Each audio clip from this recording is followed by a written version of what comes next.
Assalamualaikum warahmatullahi wabarakatuh. Kami dari kelompok 2, prodi akuntansi, FEB Hamka dengan mata kuliah akuntansi biaya dengan dosen pengampu Pak Bambang Tutoko ingin mempresentasikan materi tentang biaya bahan baku atau raw material cost. Dengan saya sendiri, saya Gadis Setia Rahayu dan teman saya Jihan Azara dan Nida Nurhuwaida El Hakim. Okay, next. Plus elements that form the cost of purchase raw materials. Raw materials are materials that form an integral part of the finished product.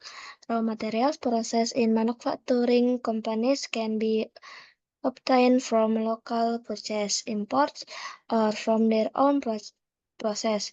In obtaining raw materials, companies not only spend money on the purchase price of raw materials, but also spend money on purchase, warehouse, and other acquisition costs. Raw material costs are all costs to obtain until the material is ready for use, including the price of materials, transportation costs, strong, and others. Purchasing system 1. Raw material purchase request procedure.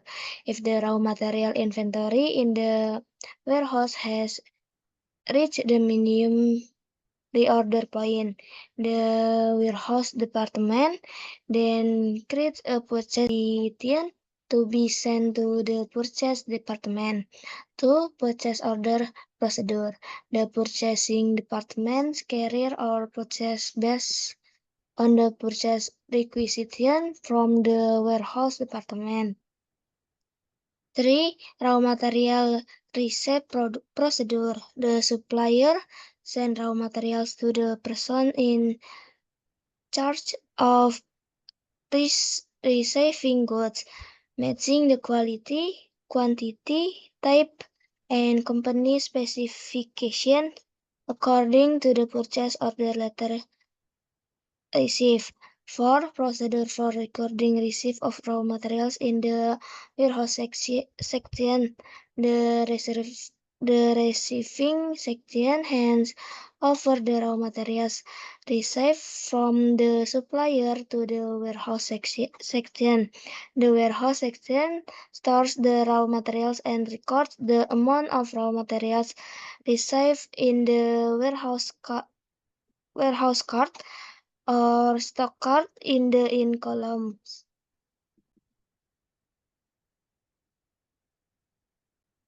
5. Procedure for recording debit arising from the purchase of raw material. The purchasing department receive a purchase invoice from the supplier. The purchase invoice that has been signed by the purchasing department is submitted to the accounting department. The purchase invoice and supporting document are then recorded in the debit card as a subsidiary debit account to record the debit to the relevant supplier.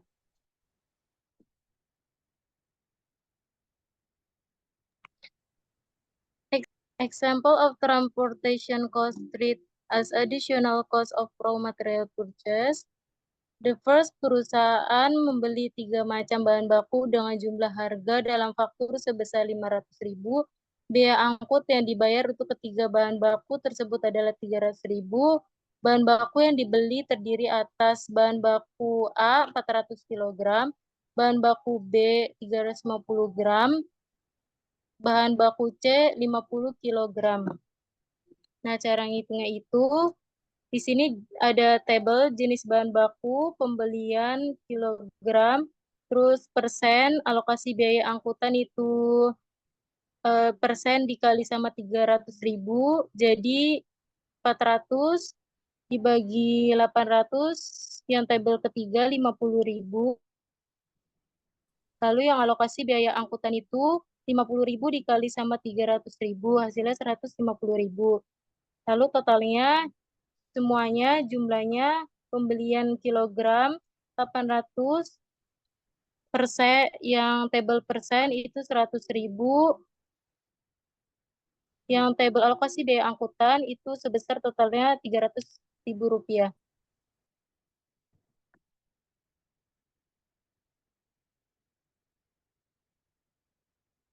Transportation costs are charged to raw material based on predetermined rates.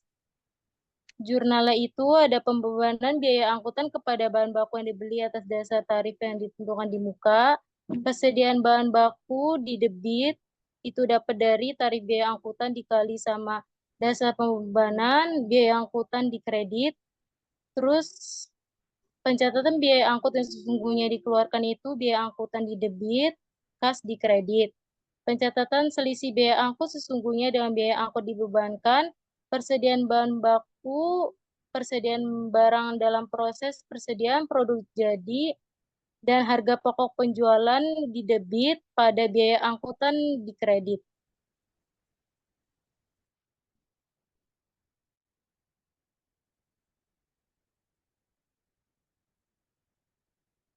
Organizational unit cost in acquiring raw material, costs from the purchasing, receiving, warehouse, and accounting department are charged to the raw material price of the charging rate. Next.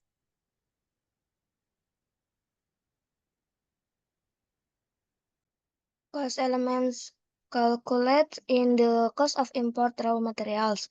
If raw materials are import, the cost elements will be different from if the raw materials are purchased domestically. In for that, the price of goods agreed upon between the buyer and seller will affect the cost borne by the buyer. Next. Determination of the cost of goods sold used in the production. There are 6. The first one, specific identification method. The second, first in, first out method. 3, LIFO method or last in, first out method. Number 4, moving average method. 5, standard cost method, and 6, average method and the monthly cost. The number 1 is specific identification method. Explain point by point. Number 1, at the point of purchase, each raw material is marked with the cost per unit. Next, raw materials with varying pricing must be kept separate and labeled. Number 3, enabling the precise estimation of the cost price while used. Weakness specific identification method is difficult to store when prices fluctuate significantly. Suitable for non-standard raw materials or custom requests, frequently used in the job order costing system. Number 2, first in, first out method. This method is used to calculate the cost of raw materials. The initial raw material received are thought to be used first. It is not necessary for the flow of expenses and the flow of tangible raw resources to coincide. Number 3, LIFO or last in, first out method. Number 1, determine the cost of raw materials based on the cost of the last incoming material. The second, the last incoming raw material is considered to be used first. Number 3, the cost of raw materials better reflects the latest price. Next, the moving average method. calculates the average cost by dividing the total cost by the number of units. The average cost price is updated with every new purchase. The cost of items sold is calculated by multiplying the quantity of raw materials used by their average cost, also known as the weighted average approach, because it uses the number of units as the weight. Number 5, standard cost method. Standard cost methods, raw material are recorded using the standard pricing, future expected price. The price difference account records the difference between the standard and real prices. The difference is corrected at the end of the year based on the materiality. Important journal ini at the time of purchase, raw material inventory in debit, price difference,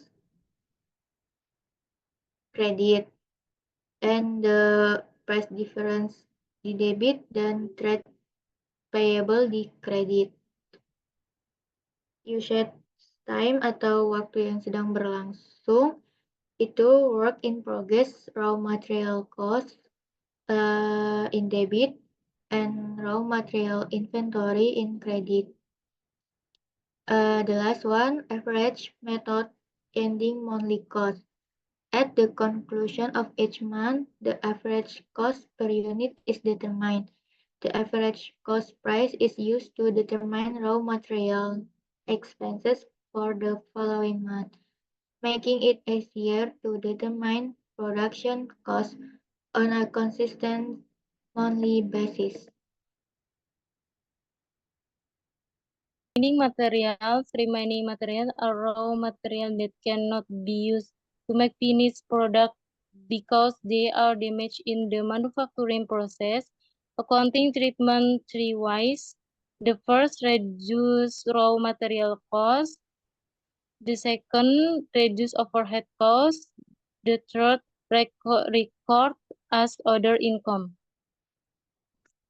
Spoiled goods. Spoiled products are products that do not meet the established quality standards, which cannot be economically repaired to become good products. Spoiled products are different from leftover materials because leftover materials are materials that have been damaged in the production process, so they have not had time to become products, while spoiled production is products that have absorbed material costs, labor costs, and factory overhead costs. And this, the treatment of spoiled products depends on the nature and cost of their occurrence. Number one, if the spoiled products occurs due to the difficulty of processing a particular order or other extraordinary factors, then the cost of the spoiled product is charged as an additional cost of the good product in the relevant order. If the spoiled product is still sellable, then the sale and then the sales process are treated as a reduction in the production cost of the order that produced the spoiled product.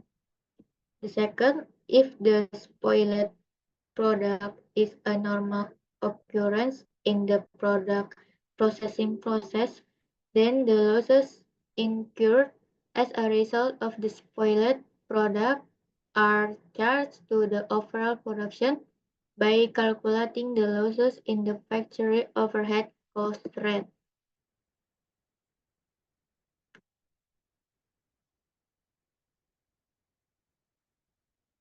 Therefore, the factory overhead budget that will be used to determine the factory overhead rate consists of the following elements. Di sini, jadi biaya overhead pabrik yang dianggarkan terdiri dari biaya bahan penolong, biaya tenaga kerja tak langsung, biaya reparasi dan pemeliharaan, biaya asuransi, biaya overhead pabrik lain, dan rugi produk rusak, hasil penjualan, harga pokok produk rusak. Ditotalin, jadi semua biaya overhead pabrik yang dianggarkan. And then budgeted factory overrun cost